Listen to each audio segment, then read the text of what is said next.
is WCPO 9 News. Thanks for joining us for WCPO 9 News. I'm Adrian Whitsett. Here's a look at some of today's top stories happening today. If you can drive a car in Indiana, you can get a COVID-19 vaccine. Anyone 16 and up is eligible now, just 2 days after the state opened appointments to anyone 30 and older. Those eligible can schedule appointments by going to ourshot.in.gov or by calling 211. Also today, it is back to class for Cincinnati public school students. Today, the first day of the school year that all students will be able to attend in-person class 5 days a week. The only exception is Walnut Hills High School, where students are being phased back in this weekend next. Social distancing remains at 6 feet in places like the lunchrooms, and per the CDC's latest recommendation, just 3 or more feet in classrooms with kids masked. A former government building is being turned into apartments to serve more than 100 families in Covington. 303 Court Street used to be the Kenton County Government Building with a jail on the top floors. The $31.4 million transformation will add 2 new floors.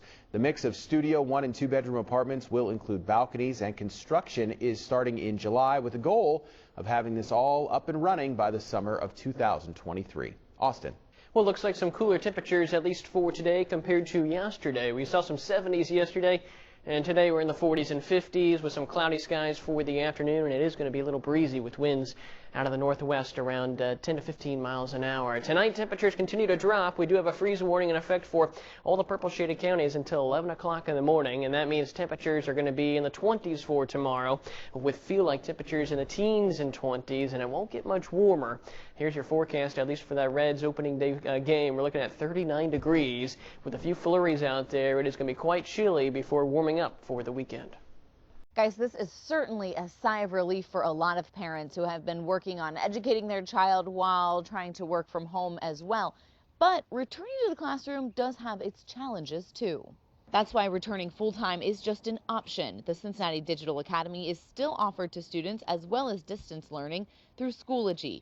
Previously, students were going in class 2 days a week. Now, the same rules still apply. Social distancing remains at 6 feet in places like lunchrooms, and per the CDC's latest recommendation, just 3 or more feet in classrooms when those kids are masked. And you better believe they're still required to wear masks in all classrooms. Principal Angel Roddy over at Mount Airy School says that teachers were back in their classrooms yesterday, making sure desks were spaced out, everything was sanitized, and that they had supplies in place to keep kids safe. The kids are really excited to come back. They miss their friends. They miss the normalcy of it. So we're really super excited to have them back. I think the parents are more excited than the teachers. Yeah, they're excited. They've had them at home for a while. They're ready for them to get back into their regular routines. All Cincinnati public school students are returning to class except for those at Walnut Hills that are actually being phased in both this week and next week. And they're actually testing a pilot program at Walnut Hills where students can stay home for distance learning but then remote into their specific classrooms. It's called concurrent learning, and if it goes well, it could be an option for all students next year. Reporting in Mount Washington, Allie Kramer, WCPO 9 News. Here we are at the start of a new Cincinnati Reds baseball season, but for many local fans, the season's already slipping away because they can no longer watch the games. Nothing says spring like a Reds game on TV. This will score another. But for many fans at home, their screens have gone dark. Thousands of Reds fans this week have their Reds gear on, they've got their smart TV on, and they're finding there's no way to stream the games. And we have to pay out of pocket another $100 a month. Caroline Duffy, a member of the Rosie Reds, has been watching the team for 40 years, lately streaming the games on YouTube TV. But YouTube, Hulu, and other streaming services will no longer carry the games after a dispute with Fox Sports, now being renamed Bally Sports. Caroline's upset. You can go to Spectrum, but I was trying not to have to change my streaming service again. We checked with the Reds, who referred us to the website getmyhometeams.com. You enter your zip code, in this case 45202, and learn you can watch the games on Cincinnati Bell Optics, DirecTV, or Spectrum. There is one freestanding streaming option, AT&T TV, formerly DirecTV Now. AT&T starts at $69 a month. Caroline says she may just have to gather around 700 WLW radio, just like her grandpa did. With the changeover from Fox Sports to Bally Sports, analysts say it's possible that Bally could reach a new deal with the streamers later this year. As always, don't waste your money. I'm John Matteries. Good morning, Tri-State.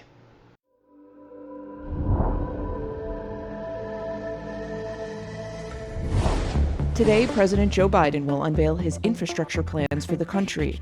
The president's plans will focus on repairing roads, bridges, railways, and water systems. The White House says the president will also outline how he plans to pay for it all. The overhaul is reported to cost more than $3 trillion. Lawmakers and economists are concerned the plan will require steep tax hikes. The president plans to lay out the second half of his plan aimed at childcare, paid family leave, and health care later next month. Derek Chauvin's murder trial continues today. A Minneapolis firefighter who voiced frustration at being prevented from using her EMT training to help George Floyd will be back on the stand after an emotional day in court yesterday. I told them, if he doesn't have a pulse, you need to start compressions, and that wasn't done either. When you couldn't do that, how did that make you feel? Totally distressed.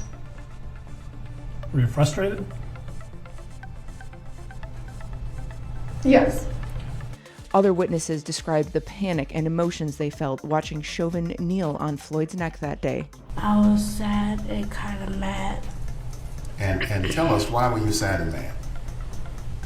Because it felt like he was stopping his breathing, and it kind of like hurting him. Chauvin's defense attorney argued the emotional crowd was distracting and threatening to the officers. 2 Capitol Police officers are suing former President Donald Trump over the January 6th riots. The lawsuit accuses Trump of inciting the crowd. Officers James Blasingame and Sidney Hemby are both seeking $75,000 in damages. Officer Hemby says he was crushed against the doors of the Capitol and sprayed with chemicals. Officer Blasingame claims he suffered head and back injuries. Trump has not responded to the lawsuit, but previously denied any responsibility for the attack.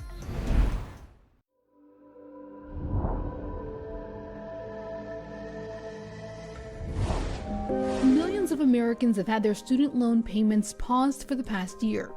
The pause for people like Anna Garcia has meant hundreds of dollars a month she got to keep for other needs during this pandemic. This past year really tested us in terms of finances. Garcia owes just over $99,000 in student loan debt.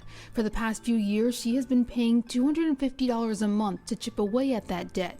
And just before the pandemic, her payments were going to nearly double. I was looking at making an additional $350 payment per month as the pandemic was about to start, and then they stopped those payments. So that actually really saved me. Garcia put the $600 a month that was earmarked for student loans into savings instead. And after a few months, her fiance had an idea for that money. And he just kind of threw it out there like, why don't we just go ahead and start planning the wedding? They had been engaged for a while but didn't have any extra income to put toward a wedding. However, with that $600 a month in addition to their stimulus checks, they could now afford a small one. Quite frankly, with the coronavirus and all the restrictions, we wanted to keep it small. We wanted to keep it intimate. So we saw that opportunity as well, and we just decided to go for it. So we got married in November 25th of last year with our closest friends and family. The wedding cost them around $8,000, almost exactly what she would have paid this past year in student loan repayment. We were able to get everything that we wanted in that wedding. Nothing was out of the question. We got everything, and everything came together so beautifully. After the wedding, she has still put aside the $600 each month and continued to strategize on how to better use those dollars, recently deciding to invest the money in the stock market to hopefully grow it. Our conversations with money have definitely changed in the past year also. It's not just about saving up our money, but it's also about making that money work for us. And maybe it works for you enough that it could help you repay those student loans. Exactly. Student loan debt relief gave one woman an opportunity to marry the love of her life and potentially now a better shot at paying down her student loan debt faster. For others, it's been a lifeline to buy food or keep the lights on when jobs have been lost and new ones are hard to come by. The relief has been extended by Congress until at least September 30th of this year. I'm Alicia Nieves reporting.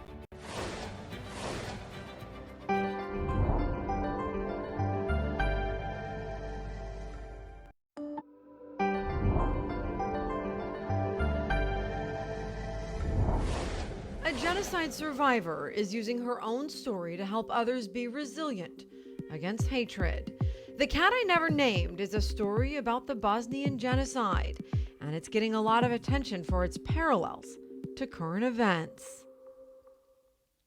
On a good day, a friend of a friend died. On a bad day, someone in my family died. To understand her story, you have to picture Amra Shabic El Reyes as a teenager in Bosnia in 1992.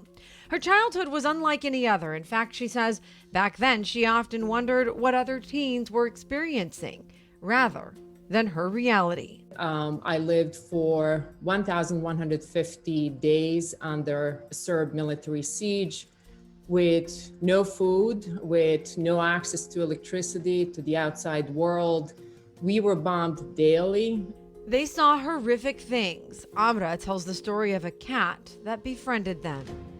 And in one moment, we hear Matsi crying out for us. We call her. She didn't want to come out and join us. So my younger brother Dino, and I step away for a second. And in that moment, the bomb hits and blows up 4 of our friends. That cat would one day be a focal point and the title of her future book. Amra says education was her survival, her second chance at life. She made it to the United States, she says, a shell of a human, broken, standing in front of an immigration officer with a few dollars in her pocket. And after a long time of him looking through my documents, having a very serious face, he reached out with his hand, touched the fingertips of my hand, and said, "Ma'am, welcome to the United States of America. I am sorry for what happened to you. You're safe now." That shell of a human would later get 2 master's degrees and a doctorate. She would become a professor at Columbia University's Teachers College, and she would write a book about how she survived hate. Do you hate the Serbians for what was done to you and your friends and your family? Hatred is paralyzing. It is self-destructive as much as it is destructive. She said she was too exhausted from persecution to hate back. Hatred has one final destination, and it is always genocide, and it is always killing and violence. And hatred is a choice. None of us are immunized against hatred. Hatred is not exclusive to any one group of people. Her goal is for readers to experience her stories and make a memorable difference. What happened in Bosnia, genocide against Bosnian Muslims, was solely based on our identity and othering. And I see the same narrative, I see the same movie playing over again in the United States of America. And that is what compelled me to write the story. She believes hate never has a happy ending. As America recovers, she hopes the happy ending will be one of hope over hate, of love and triumph over fear and anger. We all have a place here. We're all equally American and love this wonderful country. And we need to do more to stop the hatred that is on the rise. I'm Stephanie Stone, reporting.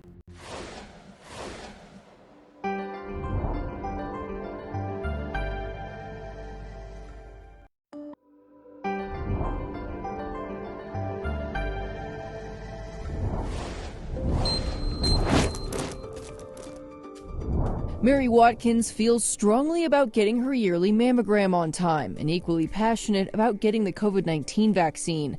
She recently found out the timing of the vaccine can affect mammogram reads. If you tell your technician, then they can be on the lookout for whatever swelling there might be in the lymph node. Doctors say a COVID-19 vaccine can cause swelling in those lymph nodes, so they've started to look for secondary signs of breast cancer during annual mammograms. We don't just look at abnormalities within the breast tissue, we also look at things like the skin and the lymph nodes in the underarm area. Dr. Courtney Hoy is a breast radiologist. She's seeing firsthand the complications the COVID vaccine can can create in spotting signs of breast cancer. It's a little bit less with the Pfizer. It's about 10 to 15% with the Moderna, but about 10 to 15% of the people will have a temporary swelling of the lymph nodes. The problem with that for your doctor is that you will have new swollen lymph nodes on one side. Her advice is to weigh it all and to know that timing is key. Not having any issues, you haven't delayed your mammogram for more than a year. We are saying that you can push back your mammogram by 4 to 6 weeks. You can either get it after your first dose, so 4 weeks after your first dose, before your second dose, or you can wait, if you're in between doses, you can wait 4 to 6 weeks after your second dose.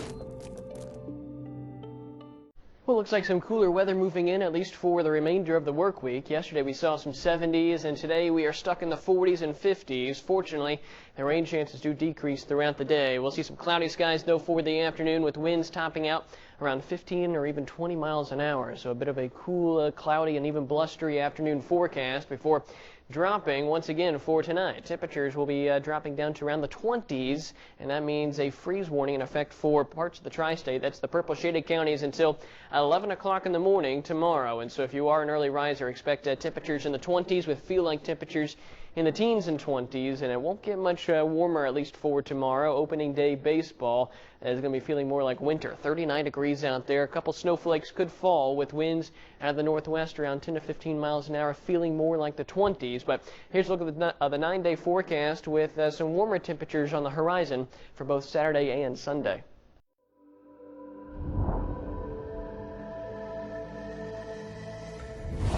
From lockdowns to economic pain, small businesses all over are facing similar challenges during the pandemic.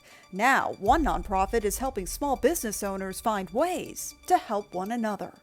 When it comes to bowling, hitting the pins often comes down to skill and sometimes a little luck.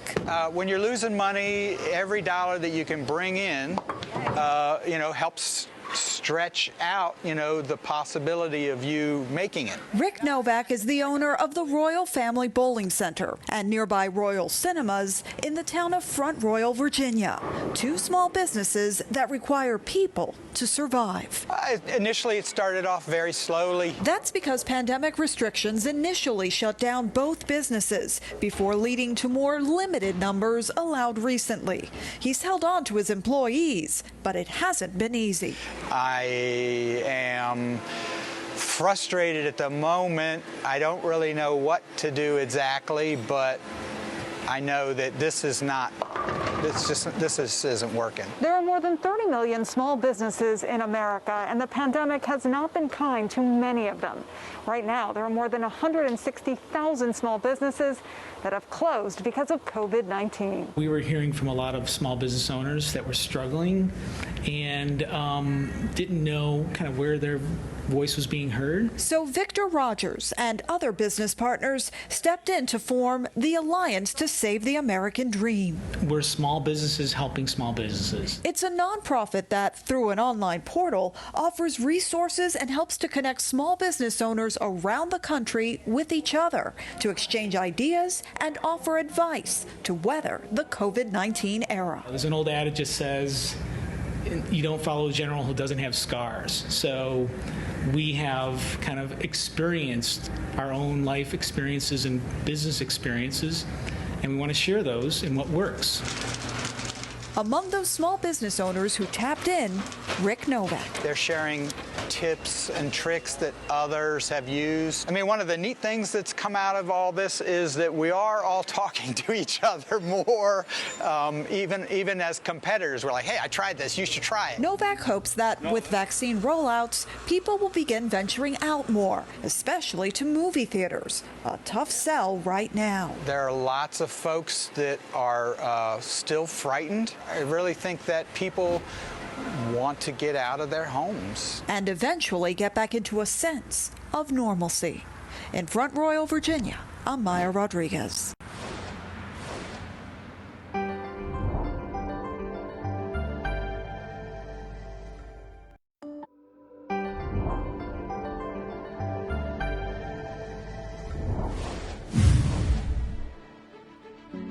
Tip number 1, give hugs, not pushes. This young author in Texas published his own book to teach kids about the power of being kind and respectful.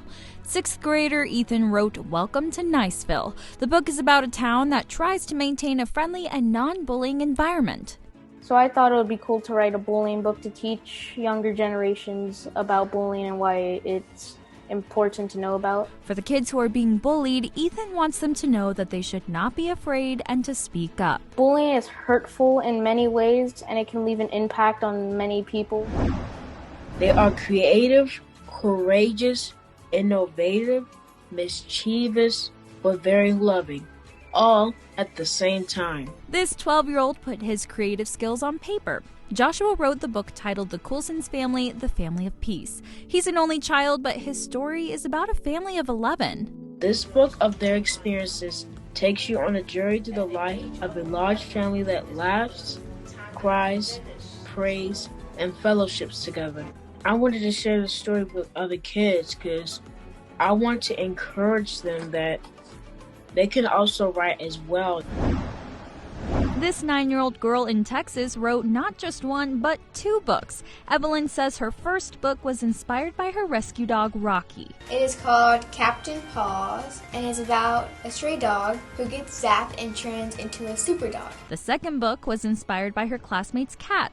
She said she decided to write the books to entertain herself during the pandemic. My greatest ideas and inventions come from when I'm not watching TV or reading a book.